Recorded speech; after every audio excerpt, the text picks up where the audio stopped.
What is up? Look who's back. It's Coach Bruce and myself, Brett Pape, and this is the Coach Approach. Stay on.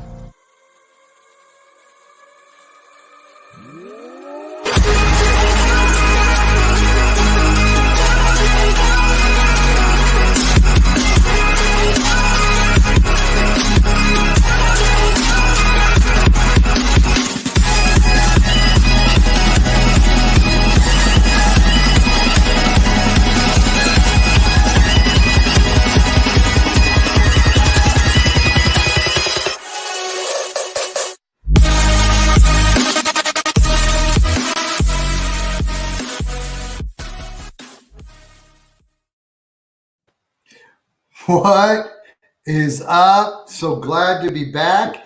Daniel, let's fucking go. Coach Bruce, it's been too long. Good to see you, brother. Man, good to see you, bro. Hey, I'm always good with a well-placed curse word, and our boy Daniel jumping in with "Let's fucking go." Let's get it, bro. Well, I'll tell you what, if you knew me, I unfortunately, as a former coach, and I cuss much more than I should, but it just it's kind of who the fuck I am. So with that being said, Coach, how you doing, man? How have you been since I think we kind of cut it off after championship week in fantasy football season. And for me, when you're balancing 37 teams, you've got 11 kids, you've got a job, you've got an addiction to golf. I kind of had to take some time away and focus on some other things for a while. And I know how you do the same, but tell you what, Coach, I'm so glad to be back. No, man, it's awesome. Hey, I can't help but crack a joke here, man. You talk about golf. If anybody's had the pleasure of meeting my co-host here, Mr. Brett Pape, he's about knee high to a midget. So every time he says that, I think I like Dorf on golf. So we're ready to rock and roll off of that, right? Well, you know what? I'll tell you what. Up until about 12, 15 seconds ago, I missed you. And now, he just called me Dorf on golf. But you're right. You're right. We're probably too old. It will be fun. They don't understand what that is. Oh, God. Tim Conway back in the 80s when he was in the bunker trying to come out on his knees. That was some good TV. Good old-fashioned TV. I missed you, man. This is awesome to be back on again. And I've missed the hell out of you. And it's been a great break for us to just kind of regroup and kind of get things rolling with the Coach Approach again. And I'm fired up and ready to go, man. I am as well. And I'll tell you, it's such a when you talk to people or when you read Twitter, and Twitter, I'll tell you, man, I have been really dormant as of late on Twitter, and mostly just because I have kind of taken a break. But Twitter talks about how dynasty and redraft, all of it, fantasy football is 365 days out of the year. And I get it. I do, because in fact, today I sent a trade offer to someone in my home league, and they're like, dude, I've got so much going on. You got to give me some time and probably talk to me after the draft. And I run into that a lot with my home leagues. But when you're involved in the number of leagues that you and I are, and Twitter leagues or sleeper leagues more specifically, as far as the activity is nonstop. And I feel guilty when I have a trade that has been in my DMs for a few weeks and I haven't responded. But man, I'll tell you, when you do as much as we do, you kind of need the break. At least I know I did. Well, I think people got to understand too. I think you and I joke around, between the two of us, we had over 60 leagues last year that we were in. And so I know for me, my work has gotten extremely busy. I travel every other week to Southern Cal. I spend half my life living out of a hotel room. And there's days I start at 6 a.m. I get home at 7 o'clock, get back to the hotel, and I've got to catch up on 200 emails. And so then, of course, I'm scrambling, getting caught up on the latest NFL news and what's going on with the Twitter sphere and what's going on with rankings. But I'm addicted to it. My wife will tell you, I absolutely love the fantasy football community and everything about it. So it's just fun to finally get a chance to jump back on and share kind of what we've been going through and what our thoughts are in terms of this upcoming season, especially with the NFL draft coming up. Yeah, no, the NFL draft is what always brings me back.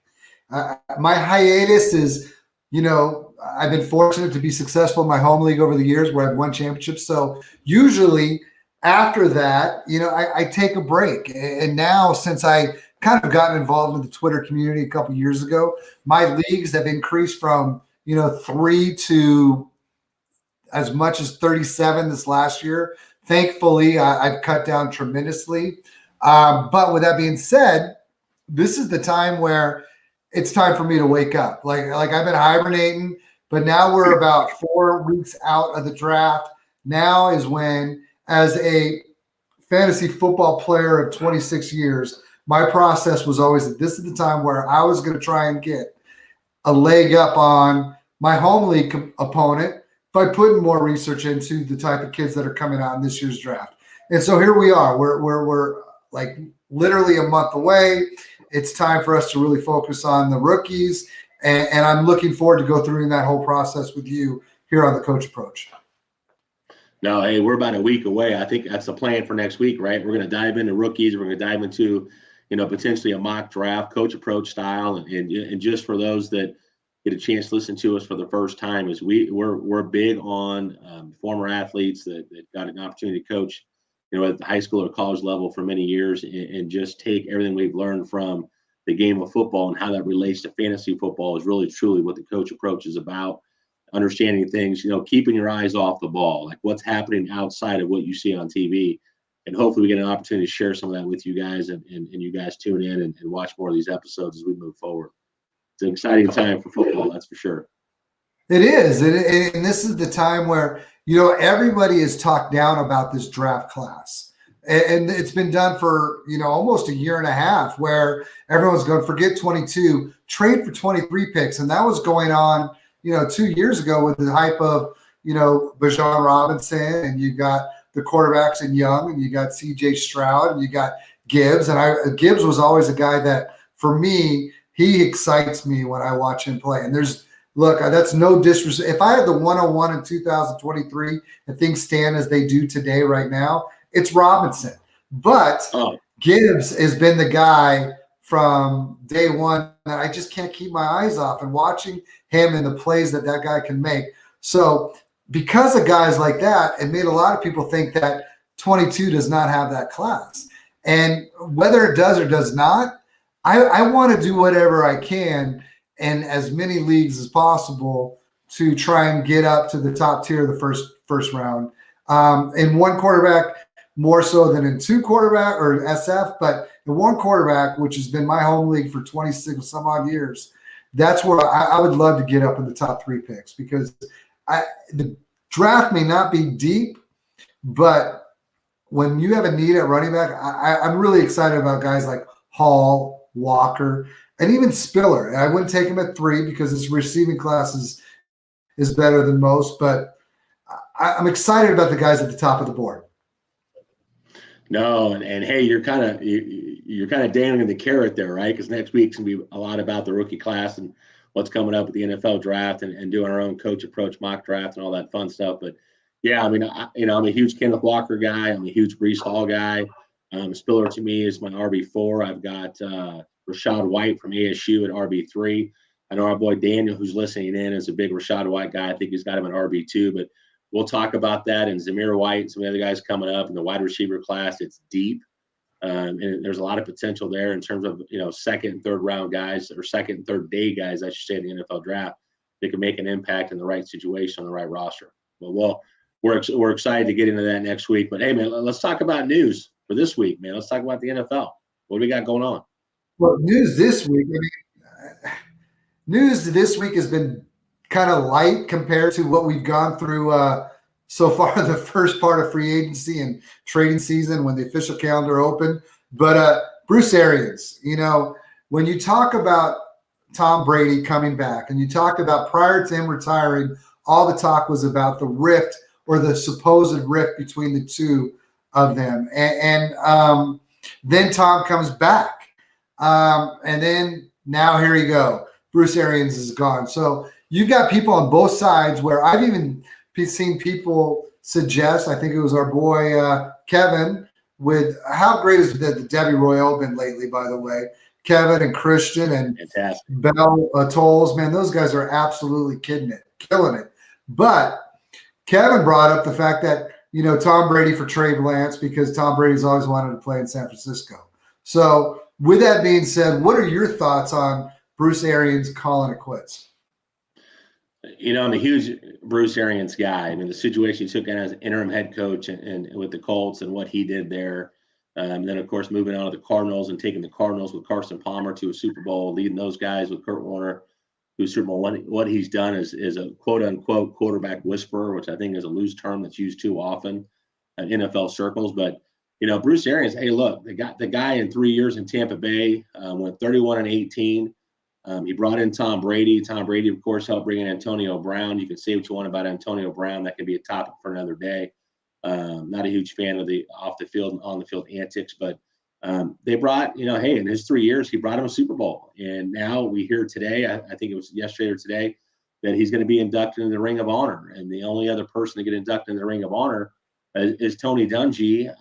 John Gruden, of course, won a Super Bowl there, but he's now been, taken off the Ring of Honor because of things that have happened, with the emails, the NFL investigation. But, kudos to Bruce Arians. And look, Todd Bowles has been a longtime assistant for him and a couple different stops. He couldn't have set this roster up any better for Todd Bowles to take over. It's a great situation. You got Chris Godwin, who just inked a 3-year deal. You've got the return of Tom Brady. Leonard Fournette's coming back. There's a lot of exciting things happen. I think Gronk probably still makes that decision to come back and take another run. He's waiting to see how things play out. But it's funny looking at information, look at Bill Belichick online and what he did in his brief coaching as a head coach, his first stint in the NFL, and he was not very good. And, he comes back to the NFL years later, and, of course, now he's one of the greatest head coaches in the history of the NFL, what he's done with the Patriots. Todd Bowles goes 26-41 as a head coach with the Jets, and not the greatest situations, not the greatest rosters, not the greatest depth. But Bruce Arians just teed it up for his longtime assistant and said, hey, and hey, side note, for people that talk about the Rooney Rule is not in play after March 1st in the NFL. So the hiring of Todd Bowles has got nothing to do with the Rooney Rule. So I just want to throw that out there. That is Bruce Arians being loyal to his longtime assistant and a guy that he believes deserves another opportunity. And I would love to see him have success.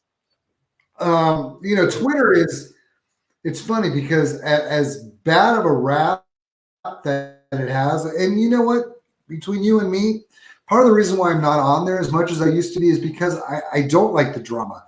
I mean, you and I, between the two of us, we're like 96. Drama is not something that we probably want to partake in a lot. However, I did see a tweet from a former boss of mine over at Ball Blast in the last day or two. And that was Michelle. And Michelle brought up the fact that he got it over the quarterback. And that would be why am I blanking right here? Help me out here. Leftwich. And so what are your thoughts that Bowles got it over Leftwich? And now that you bring up the loyalty, that the two of them have history together. He was his DC in Arizona. So it makes a little more sense. Well, I think that's exactly what it is. I think, the reality is you got Byron Leftwich, you got Eric Bieniemy, you got other guys that have been offensive coordinators that have had an opportunity underneath great signal callers like an Andy Reid with Eric Bieniemy and Byron Leftwich with Bruce Arians and what he's been able to do with quarterbacks in the NFL level. And I think that is the question. Why does Byron Leftwich not get the opportunity, and why is it Todd Bowles? This team, since Tom Brady showed up and now he comes out of retirement, you brought in Antonio Brown. Chris Godwin has re-signed. You've got Mike Evans. You've got Leonard Fournette, who's resurrected his career. And you wonder, why go with the defensive guy when this team is built on both sides of the football? But why not go with an offensive guy when you got Tom Brady, who's the GOAT in the NFL and has more championships as a single player than any franchise in NFL history?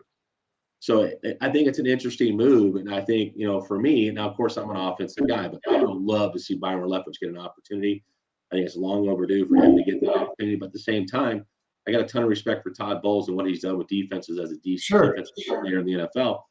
I just think that Todd Bowles is not a guy for me as an ex-coach and a guy who played small college ball that I feel like walks into a room of 53 NFL guys that are playing at the highest level and demands respect in that room, right? Whereas I feel like Byron Leftwich has a charismatic personality. can walk into a press conference, can walk into a meeting room, and can have that Right. respect to the floor. So I personally would have liked to see Byron Leftwich get the job, but I understand why Bruce Arians has teed this up, for Todd Bowles, his longtime assistant. So I can't, I get it. The thing that I wanted to, but give me your opinion. Is there any, hey, there's your bourbon bowl buddy right That there. is my boy, Brad Starks from Roto Lounge, man. I love that He guy. One of kills my it. favorite He kills it. history Yeah. ever. Yeah. Yeah. Appreciate you checking in there, Brad. But what I was going to go with that is that a lot of people, do you not think there's any conspiracy whatsoever? Did Tom force BA to go up to the, the front office, or is this simply BA saying, hey, I'm tired, I'm ready to let go? And more importantly, I am going to give my assistant of all these years an opportunity for a second chance. Yeah, I mean, I think there's certainly speculation, right? And I can't remember who the reporter was. There was some communication out there that Tom Brady and Bruce Arians were having a little bit of a falling out. And look, I'm a firm believer in these are grown ass adults. Bruce Arians been around for a long time. One of the things I respect about Bruce Arians when Tom Brady came to Tampa Bay, he was not afraid to publicly call out Tom Brady. If Tom Right. Brady made a bad throw, he was going to call you out for it in a press conference. He treats Tom Brady like he did everybody else. Like, hey, look, I get what you did in New England, but these 53 guys who show up every day as warriors and go out on Sunday or Monday night or Thursday night and lay it on the line for you, they're just as important. And I have no issue with it whatsoever. I think the timing's weird. I think we'll find out and, it could be years down the road when Tom Brady finally writes a book or Bruce Arians writes a book about his inexperience in the NFL, but some of that stuff will come together. But look, is there some things that may have happened? Sure. But I just believe that Tom Brady coming back to Tampa Bay, there was a conversation between him and Bruce Arians, and I believe Tom Brady was in the loop. He understood what was going on, and he had signed off on it, and, hey, we're going to go. I made a joke on Twitter, having some fun with it when the announcement first came out that Bruce Arians going up in the booth, that Tom Brady was like, hey, I'm back. Let's run it back. Let's go. And then BA was kind of like, hey, fuck that guy. He's going to want to bring Antonio. I'm going up in the suite to party with the owners.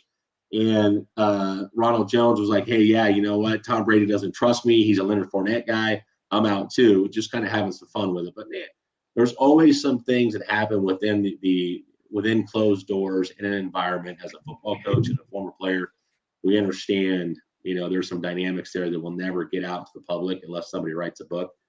But Right. I just take it as what it is. It's BA looking out for his guy, Todd Bowles. Fair enough. Fair enough. Let's move on. I don't know how much time we need to spend on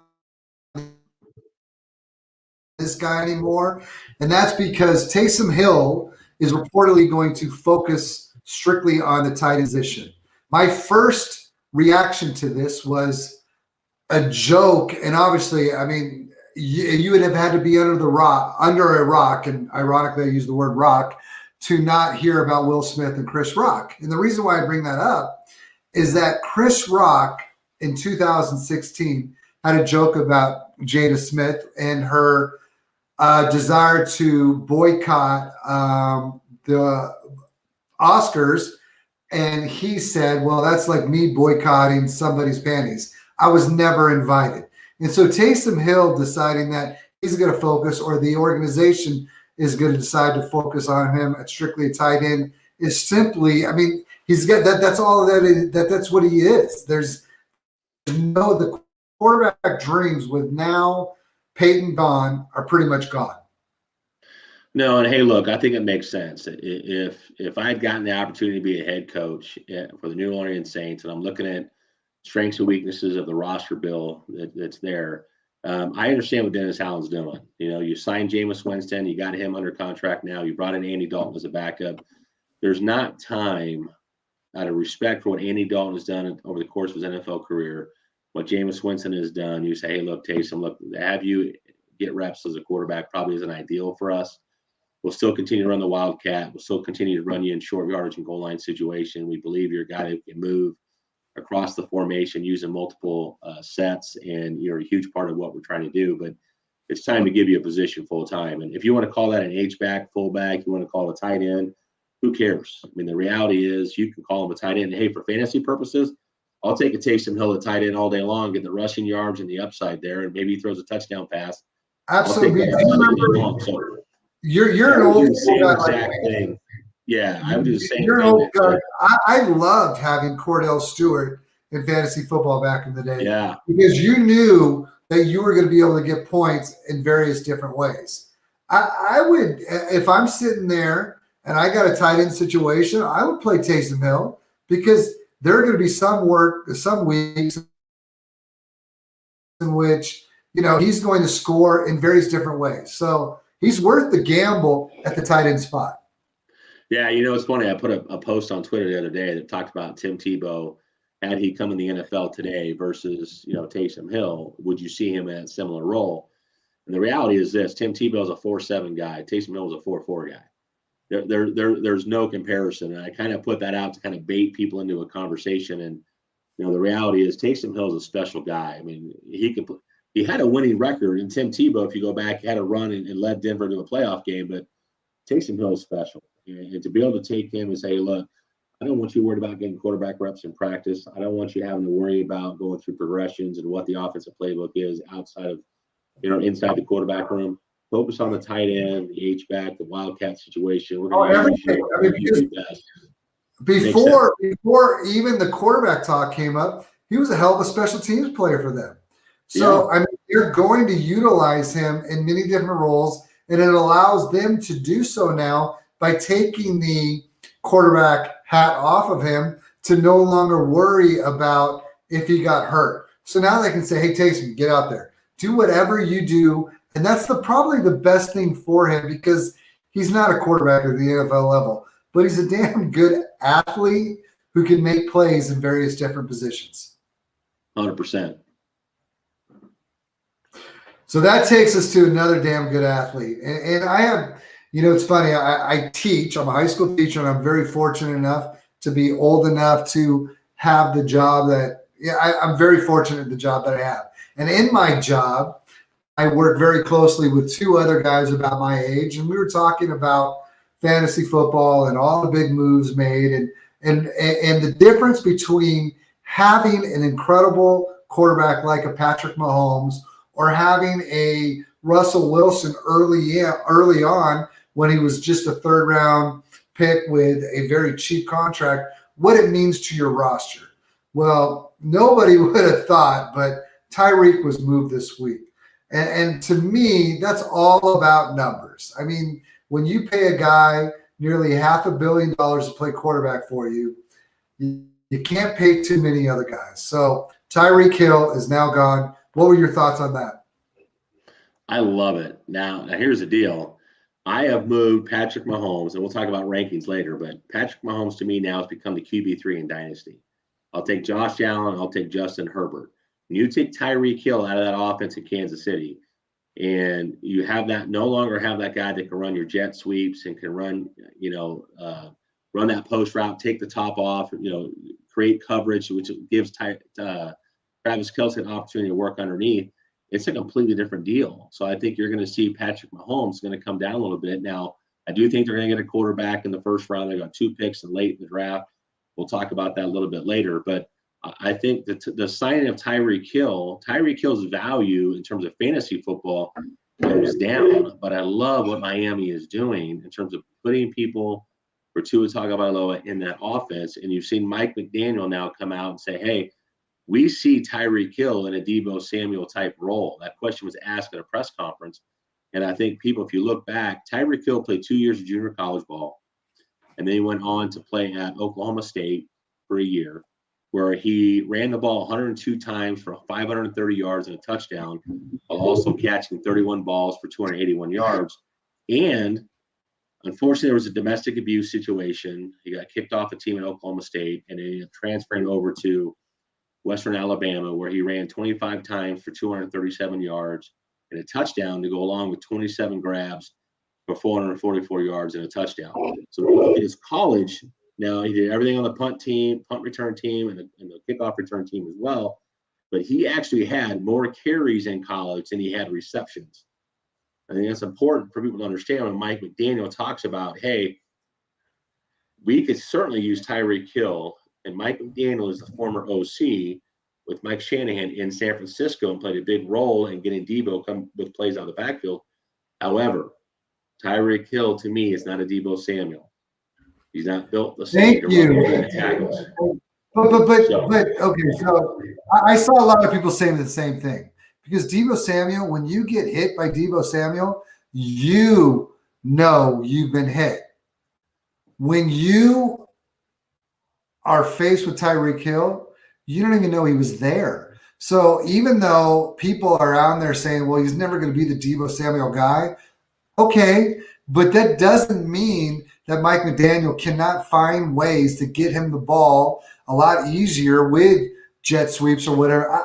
I still think he can have a rushing role with the Miami Dolphins and still not be the same type of player as Debo Samuel, but be able to freaking create a lot of big plays for fantasy managers everywhere. No, and he will. And look, hey, Daniel Norgard makes a great point. Appreciate you tuning in, man. Money talks. You look at the contracts these players sign, and it kind of dictates what those touches or what that volume will be. I am a firm believer that targets are earned. Well, Tyreek Hill in his time in Kansas City has earned the targets. He's also earned the opportunity in Miami that makes that offense better to carry the football. Now, again, is he going to run power? Is he going to run counter? Is he going to run against a stacked box? No, he's a guy that's going to run outside zone. He's going to run maybe a little bit of wildcat. He's going to be used a little bit differently than Debo Samuel because, again, he's not the same runner between the tackles that Debo Samuel is. But there's an absolute role for Tyreek Hill in that offense. And I love it. And Tyreek Hill and Jalen Waddle, just look at their 40 times. Look what they did at the combine. Look what those guys bring to the table in terms of stretching teams vertically. And now what that does, open up things underneath for a Mike Gesicki. I'm excited about what Tua Tagovailoa has to work with in Miami, for sure. I'm just excited that he's going to get that shot because everybody is, I mean, literally, he has gone from tank for Tua before his senior year when he got here hurt to now people going, golly, let's bring on Deshaun Watson. Let's do anything other than having to continue to have Tua be our guy. And now they're all in. And that's why when anyone talks about the Tom Brady trade to Miami, it's just like, I get it. If I'm an NFL organization and I want to kind of sell my soul to the devil and bring him in, not that he's a bad guy, but you are basically bringing in a guy who's going to win you a Super Bowl a year or two from now or this next year. But you long term, you're not better off, I don't think. But if you get that Super Bowl and you get all the rewards that come with it, I get selling your soul for it. With that being said, it's not going to happen. So the fact that they're loading up on offense, I mean, we're going to get an answer on whether or not Tua's the guy or not real quick. Well, I think that's the thing, right? Is now it's a situation where Tua is no longer the guy where they're saying, hey, we've got to figure out how to protect Tua and how to call an offense that, is not the same as it is with Ryan Fitzpatrick when Tua first came in the league. And we kind of like baby Tua. And as a coach, I'm never a firm believer in that. Like, hey, you've got to be able to do the same things as the number one guy. Now, if there's offensive schemes that fit what you do well, we can make some adjustments there. But at the same time, we've got to run our offense. This is the NFL. This is not – that stands for not for long if you don't play well. So I think Tua now, Miami's done a great job of building weapons around him. We haven't even talked about Raheem Mostert, Chase Edmonds being added to the backfield, what they've done with the full balance there in Miami. It's a situation now where it's like, hey, Tua's got to put some numbers up. But I'm going to tell you this. I'm a firm believer in Tua Tagovailoa. So I think he's going to have a great year. He's certainly got up in my dynasty rankings, and I'm looking forward to seeing what they do in Miami. I'm looking forward to looking at their numbers as a team. Oh, look at this. Trey Lance. What are you talking about here, Debbie Royal?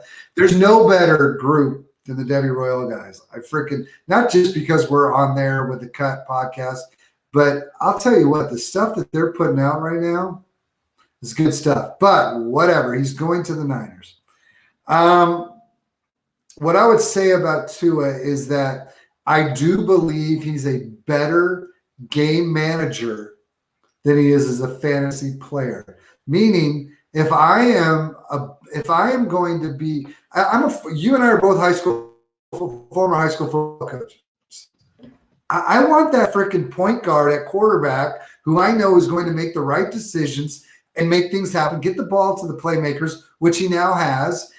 I'm okay with a 18 for 24, 224-yard game with big play. You know what I mean? The stats fantasy-wise, I don't think are everything. I think Tua is going to be a good team leader, good NFL quarterback. I really do. Yeah, no, hey, I agree. Hey, let's get to free agent and trade situations that happen in the NFL. A little bit late to the party because we're coming on a little bit late to the deal here. But, again, we want to take some time off personally to get some things in order. We're now officially back as we look into season 2 on the coach approach. But let's talk about some situations that have happened here with some free agent signings and some trades in the NFL. Well, I want to start. Let's start off with the big one to me. The big one to me is Russell Wilson going to Denver. And the reason why it's big is bigger than just Russell Wilson. It's for guys like Jerry Jeudy. Now we get to find out what we got. It's for guys like Courtland Sutton. It's for guys like Javonte Williams. I mean, as long as Melvin Gordon isn't signed, you got to think pretty great about Javonte Williams. And even if he does get signed, I'm still all in on Javonte Williams. But the Russell Wilson move makes a lot of guys that were kind of irrelevant. Unfortunately for Noah Fant, it doesn't help him. But for guys like Jeudy, Sutton, it's pretty exciting time. And Albert O is now being talked about, which, that's a good thing for fantasy football managers. No, and I think, last year it was ironic because I remember doing Project 32 where I broke down all 32 teams in the NFL and did their projections, what I expected them to do in 2021. And with Wilson, what you're going to get, first of all, you're going to get, let's talk about the deal itself. Broncos get Russell Wilson in a fourth for 2 first-round picks, 2 second-round picks, a 5th-round pick, Drew Lock, Noah Fant, and defensive tackle Shelby Harris. So basically what that says is the Broncos are all in on Russell Wilson, as they should be. You can bump Courtland Sutton, you can bump Jerry Jeudy, you can bump Tim Patrick, and you can bump Albert O. If you're doing dynasty rankings, all 4 of those guys deserve an opportunity to get bumped up. The reality is Nathaniel Hackett, who was a former OC in Green Bay under Matt LaFleur, was part of a 2020 Packers offense that was first in the NFL in scoring in 2021 and ranked 8th in passing with a 57% pass ratio. So he's going to a situation with Nathaniel Hackett where he likes to air it out. So you've got a Jerry Jeudy guy that can catch a 12-yard curl route and turn that into a touchdown. You've got a guy like Jerry Jeudy that can turn a slant route into a touchdown. You've got a Courtland Sutton that can stretch the defense and win 50-50 balls and play that role that DK Metcalf played in Seattle. I'm super excited to see what the Denver Broncos do this upcoming season with the addition of Russell Wilson. He's a top 10 quarterback in 2022 if you're talking about redraft and a more pass-happy offense with Nathaniel Hackett, who spent time under Matt LaFleur. But I also think, look at what Russell Wilson does well. He's extremely good when he's off script. And he throws an outstanding deep ball. He does. And you know what I like about most about what I hate to cut you off, but you and I are both former coaches. And we know that there are a lot of times during a game things don't go as you drew them up to go. And for much of Russell Wilson's career in Seattle, it was all about the fact that once he started getting paid, they could not put together an offensive line. And what he was still able to do during that time was create and make plays with his athletic ability. And as a former coach, there's nothing better because there are times where you're going to face a guy in front of you who's just bigger, faster, and stronger. But if you got a guy like Russell Wilson or a guy like whoever behind you and he can make plays out of nothing, it just helps the offense so much. So just giving you that ability on top of everything else he provides makes all the guys that you mentioned, even Tim Patrick, as Daniel says, I mean, everybody that is associated with that offense has to get a bump. No, and look, hey, I'm a huge Javonte Williams guy. I hope Melvin Gordon and that situation plays out the way I hope it will. I think there's a lot of Javonte Williams guys from a fantasy perspective that say, hey, I hope Melvin Gordon goes somewhere else. Javonte Williams, an elite running back. I want to see him as a top 5 guy. Talent always shows out. As a coach, as an offensive coordinator, talent's always going to show out. You're going to give the guys are the most impressive as many touches as you can. And so I think that what Nathaniel Hackett's going to bring, and I won't mention names versus the offensive coordinator last year, is going to be very exciting for Denver Bronco fans. Let's not forget that defense is really good and can flip field position. And so you've got a situation now where I think that offense gets rolling with Russell Wilson. I'm excited to see what the Denver Broncos do in 2022. Yeah, it should. I mean, there's no excuses now because, everyone's talked about how they have had a roster the last few years, but we can talk about that forever. But now they got a quarterback, and let's find out. In that AFC West, we could spend 3 weeks just on what has happened this last few weeks in the AFC West and how it's transformed the whole AFC. I mean, that AFC West is going to be nuts. You talk about Tyreek Hill. We didn't even mention the fact that just the loss for Patrick Mahomes and the rest of the organization and what it does for them. We focus strictly on Miami. But let's move on. Deshaun Watson and Amari Cooper to Cleveland. So they still not been able to get rid of Baker Mayfield. And we think it's the contract that's making that happen. But regardless, let's talk about as a father of a whole lot of daughters and daughters that they're my world. It's hard for me to even talk about this, but as someone who has invested heavily in fantasy football, it has to be talked about. So with that being said, Deshaun Watson, how does this affect Denver? Excuse me. How does this affect good old Cleveland? And the contract itself, take away all the other things that we don't want to talk about out of the equation. A fully guaranteed contract. Cleveland is all in. Here's the problem. I got 3 kids and 2 of them are daughters, right? I'm a huge daddy's girl. I'll be the first guy to admit it. I've got a soft heart for my daughters, but I think the Deshaun Watson thing is like I'm a firm believer. And look, we're not a political, podcast here. We try to steer away from that and let those that are more inclined to talk about that. Coach, you good? The reality is this.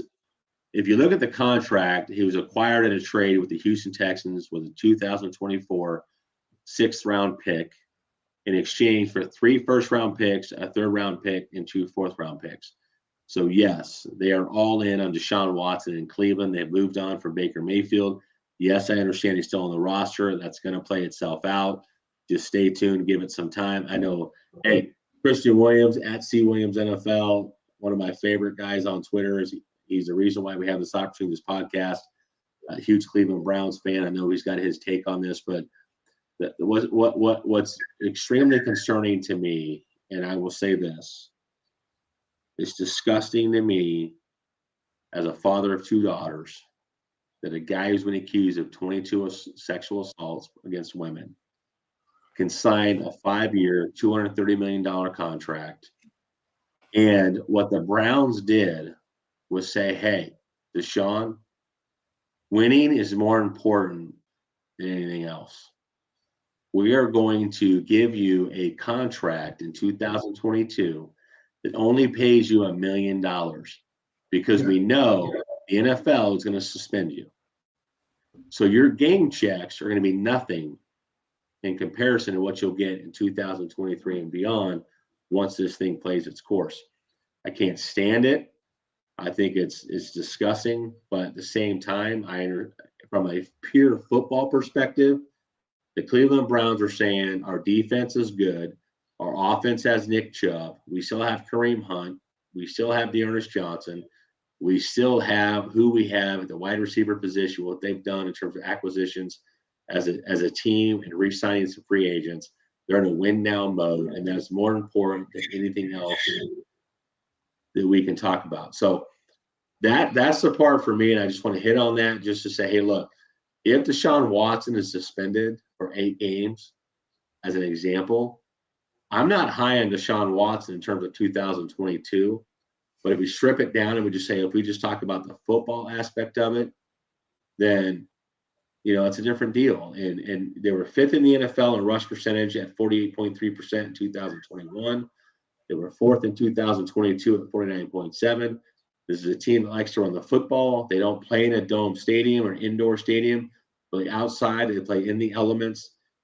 Deshaun Watson, if you look at it from a pure football standpoint, maybe he's completely innocent. I have a hard time believing that 22 women are wrong. I'll just leave it at that. But if that's the case, he's not Deshaun Watson that he was in Houston. I hate to break it to you. He's not. This is Cleveland. This is a run-first franchise. This is a franchise that is going to be dependent upon, is Jarvis Landry coming back? What do they have at the wide receiver position? Their strength is in the run game. The strength is in the offensive line. The strength is in the defense. Playing field position, flipping field position, and going from there. So I don't see Deshaun Watson as a top 5 guy. I just don't. And that I hear you. I hear what you're saying. And we're on the same page with all that other stuff. And if I'm trying to if people think I'm taking the easy way out by not discussing my thoughts and all that, I'm sick by it. But the reality of it is that we play a game. He's part of the game. And with that being said, I still want him. I mean, SF, your concerns about the Cleveland type of offense that they run and all that. We're talking about a young kid still who's got a lot of years left. I'm not saying I'm going to overpay for him. I won't overpay for anybody, but at the same time, I still think he's got 10 to 15 good years in dynasty football if things stay as they are. Let's move on though, because this isn't the first disagreement we've had, and I'll say that because this goes back to another guy that made the news, and that's a guy named Carson Wentz. And you had written an article, and you had said on this podcast, and I'm not here to just call you out because I want to whatever, but the reality of it is that Carson Wentz went to Indianapolis. They gave up a first, I believe I would assume that they made the playoffs, right? Coach? Yeah. I think a lot, and now they're walking away already.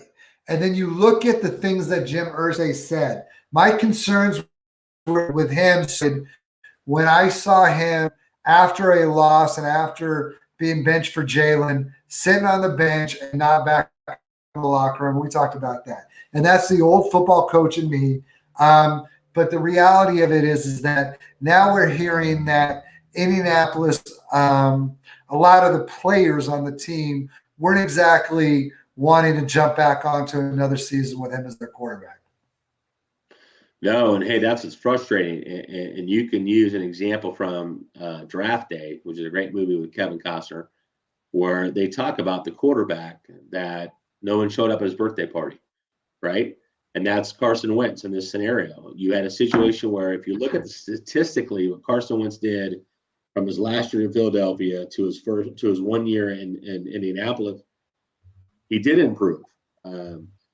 He led the NFL in interceptions in 2020 with 15 and was sacked 50 times in just 12 games in Philly. He goes to the Colts, who have a top 5 offensive line, a top 5 running back. And in 2021, he had 27 touchdowns to only 7 interceptions. It was only sacked 32 times in those 17 games that he played. Now, there's a big difference. You can say, hey, there's progress. But the reality is this, and I said this a while back. The only thing that's going to stop Carson Wentz, I wrote an article for P2W Fantasy about players I expected in 2021 to improve in 2020 to improve in 2021. I listed Carson Wentz because he's going to the Indianapolis Colts. He's going to an offense with Frank Reich as a top 5 offensive line at the time and a top 5 running back in Jonathan Taylor. And he did improve. He improved immensely. But the one thing I said that he would lack that would hold him back is a 6 inches between the ears. And at the end of the day, that is what happened with Carson Wentz in Indianapolis. is the team was not confident when it came down to it. And it showed in week 17 when you had a must-win situation against the Jacksonville Jaguars getting the playoffs, and you couldn't find a way to win. So that, to me, wrote the book on Carson Wentz. If we talk about, I know Brett's having some issues right now, some technical issues, so we'll move on. Sorry about that. Holy Oh, you're good, man. I was ready to roll.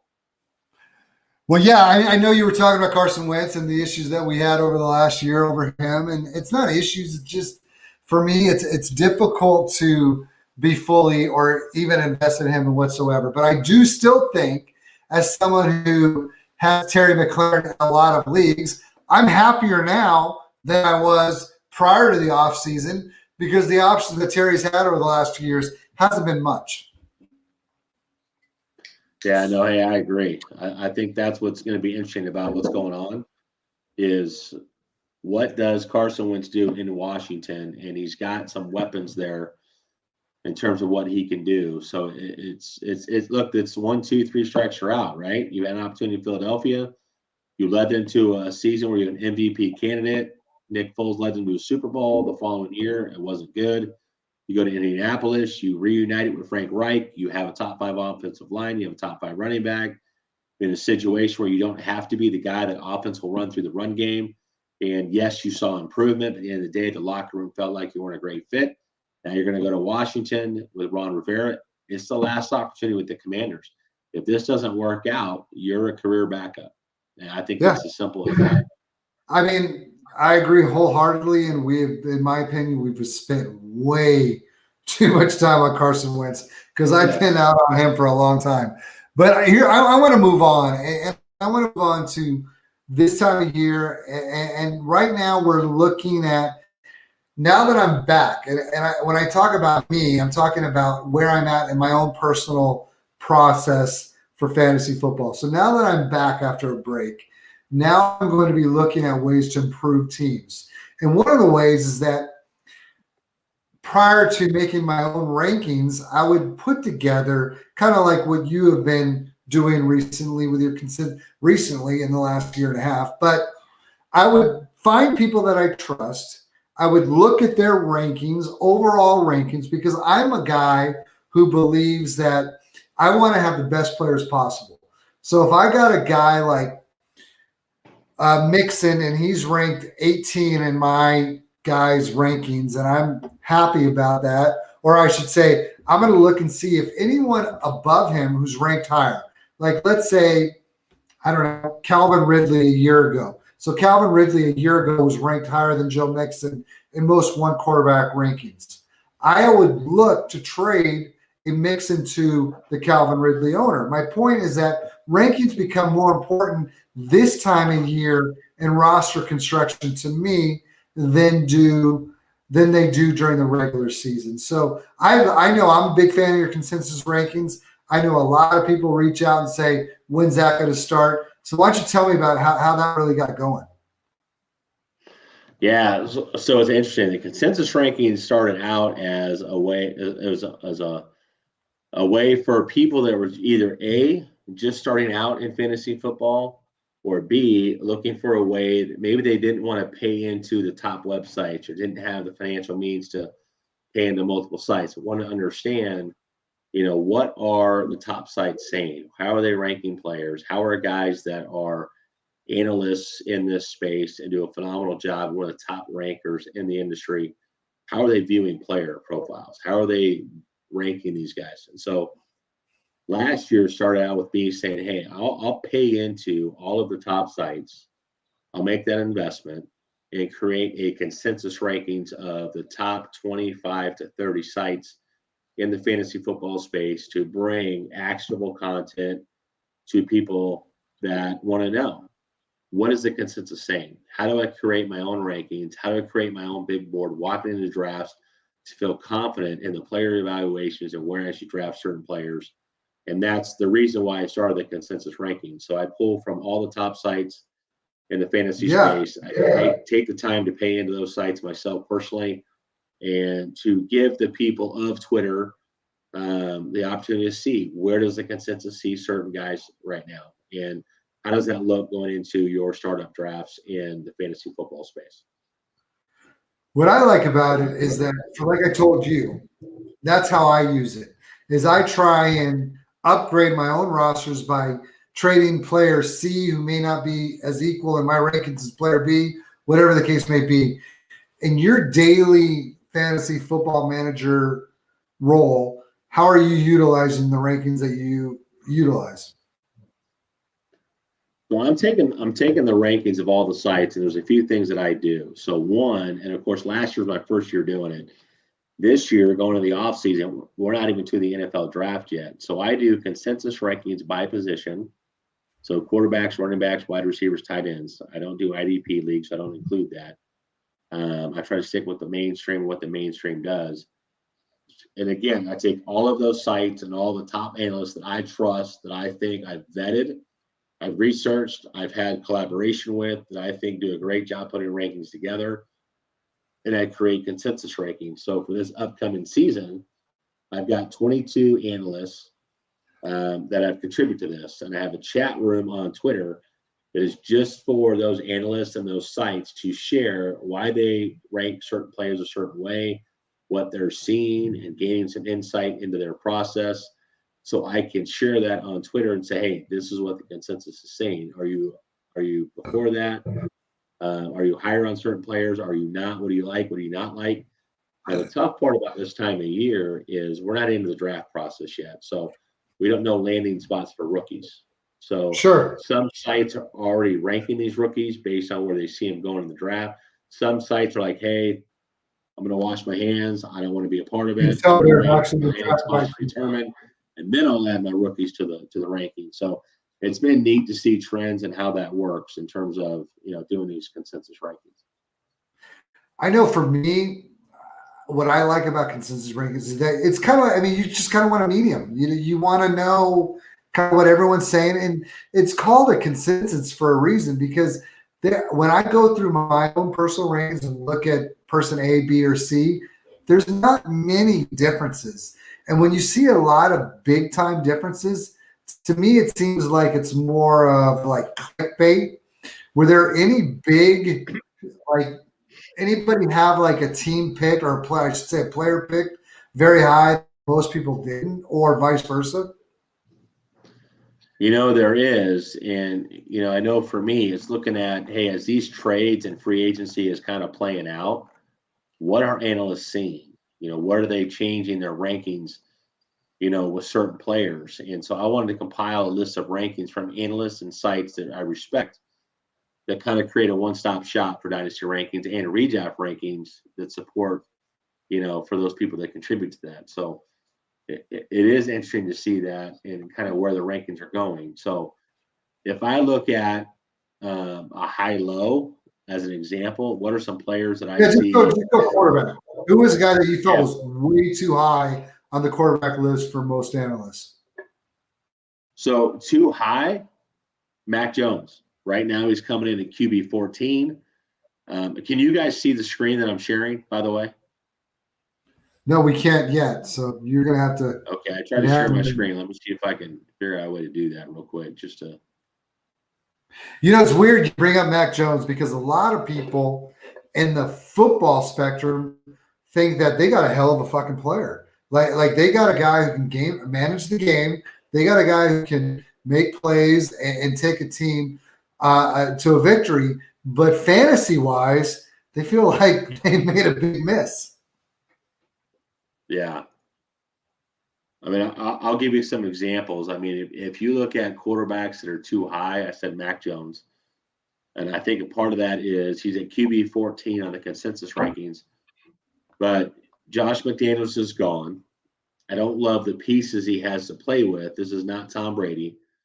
You have Jacoby Myers. You have Nelson Aguilar. You have Kendrick Bourne. They just don't scream sexy for me, right? This offense is going to have to go through the run game with Damon Harris and James White and Ramondre Stevenson. That's what and how the New England Patriots are built. So I'm not a big fan of where the consensus is seeing Mac Jones at QB 14. I think he's a little bit lower than that until proven otherwise. I think if you look at, quarterbacks that are too low, Matthew Stafford right now is at QB 15. So he's under Mac Jones. Yeah. And I think some of that comes from people that are just scared of, hey, there's a lot of agists out there in the dynasty space that want to look at the age of a player and say, hey, how long can that guy be successful? So Matthew Stafford is 34 years old. He's ranked at QB 15. To me, I'm like, God, that's way too low. The guy's coming off a Super Bowl win. He has been the quarterback for two of the best wide receiver years in the history of the NFL. We talk about Calvin Johnson and Cooper Kupp. He was a quarterback for both of those guys who put up unprecedented numbers at that position. Now you add Allen Robinson. You have Cam Akers. You have an offensive coordinator, head coach like Sean McVay, and a defense that will absolutely flip field position and create more opportunities. They just signed Bobby Wagner. Add that to Jalen Ramsey. Add that to Aaron Donald. Add that to what they're doing with Leonard Floyd in that defense. And there's an opportunity there, I think, for Matthew Stafford to be extremely good for the next 3, 4, and 5 years. You've seen Tom Brady into his 40s be extremely good. Why can't Matthew Stafford be the same guy? So I feel like he's valued a little bit low to me in the consensus rankings. I agree. And you know, it's weird because last year prior to him actually after he was signed with or traded to the Rams, I tried to get him as many startup drafts. I will say I'm not involved in startup drafts this year. Last year, I've already had 15 startup drafts, and I have not participated in one this year. So kudos for some self-discipline.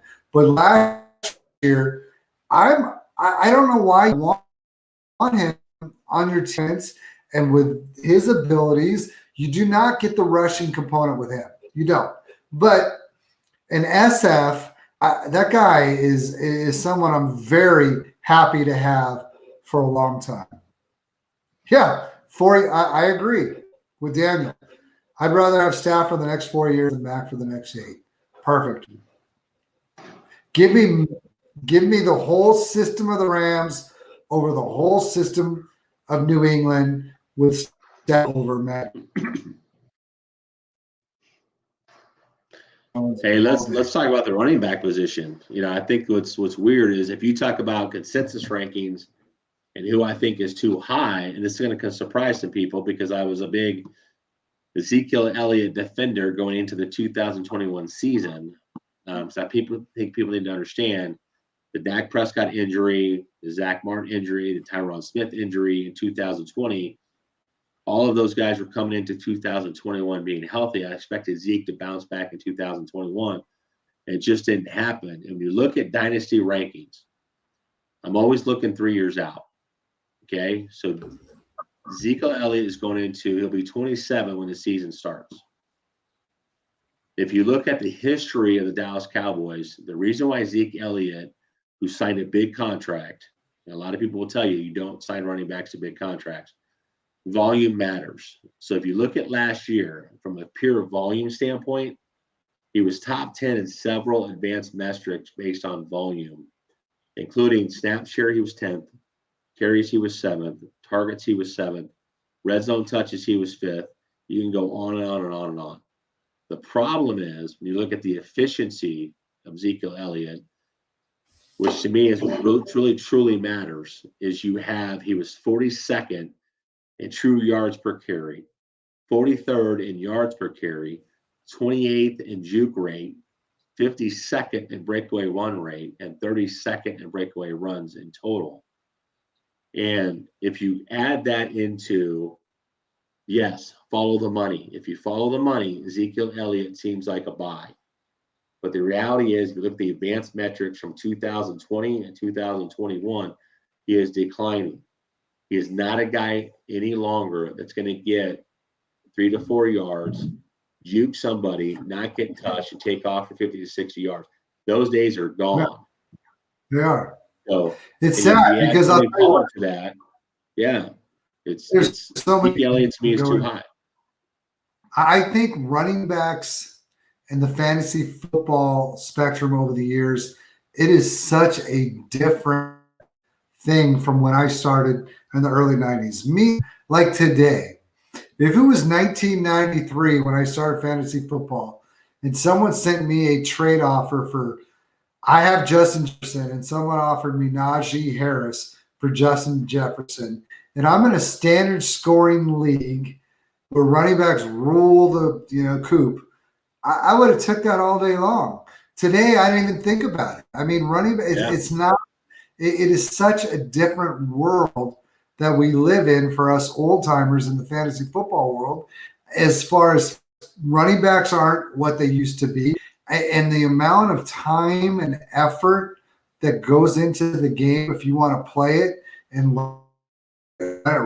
right. It's a whole different thing. You can't just. I was listening to XM Radio Fantasy Football today, and I believe it was. I don't know which one of them it was, but because it's on my car pretty 90% of the time, talking about how the fact that you always want to be in the leagues with the guys that go pick up a magazine on the way to the draft. Well, those days are not. Those are few and far between. No, and I think if you look at Twitter as a whole, I think what's happened with Twitter is it's become a space for advanced dynasty players. Instead Well, I mean, that's a great point. Yeah. I'm the worst. I'm sorry. You and I drink the whole time. I'm cutting you off. But I will say that I believe 98% of the conversations on Twitter that relate to fantasy football are analysts talking to other analysts. They're having to prove that or why they believe the way they believe or whatever. And what gets lost in it is the reaching out to the average player, to the guy who picks up, instead of mocking the average player who picks up a magazine on the way to his first draft. Too few people actually reach out and spend most of their time on Twitter talking to them. Most talk to other analysts. No, and that is the problem with Twitter. I think is it literally is, trying to get more engagement, trying to get more followers. Say, hey, look, followers are important. Without followers, we're not growing in that space. But there's so much content being put out. There's certain analysts out there that talk about advanced metrics, and they talk in a language that is not understood by the average fantasy player. And look, the reality is the average fantasy player makes up 70% of the space. There's not enough good content out there to help guys that are just getting started in fantasy or maybe only playing a few leagues a year to help them actually win their league. Redraft is still way more popular than Dynasty. Dynasty is really a Twitter thing. If you look at redraft, and I'm a big redraft guy and a Dynasty guy, I love both. They have their own perks, but there's not enough information out there for redraft guys for people to win their home league. And hopefully that's what the coach approach will bring, is an opportunity for anybody, whether you're a beginner, you're intermediate, you're advanced. The coach approach is going to help you figure out how to win your fantasy leagues.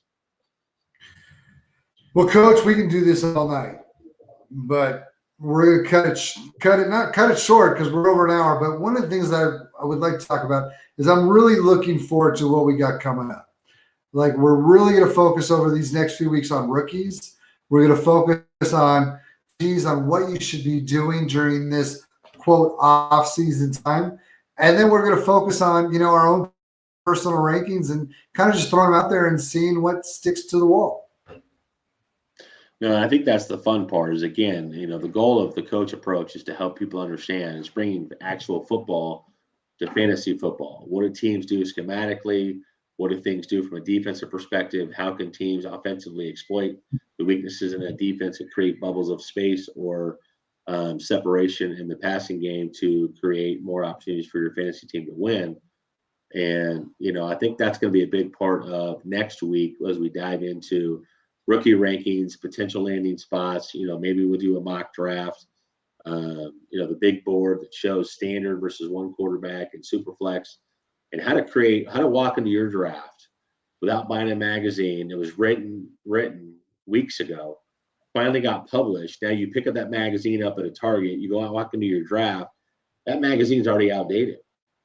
You need to figure out what is the newest, latest information to win your fantasy football leagues and to win money, and tell your wife, hey, I may have invested $700 in fantasy football, but I won $1,500. You're welcome. that's what the coach approach is here to do for you. Is help you win your fantasy leagues and understand how to bring the real NFL to fantasy football. Coach, glad to be back. Looking forward to doing it again next week. Big plans coming ahead, and thank you all to watch. And good job tonight, Coach. All right, man. We'll talk to you soon, bro. All right. Have a good one, everybody.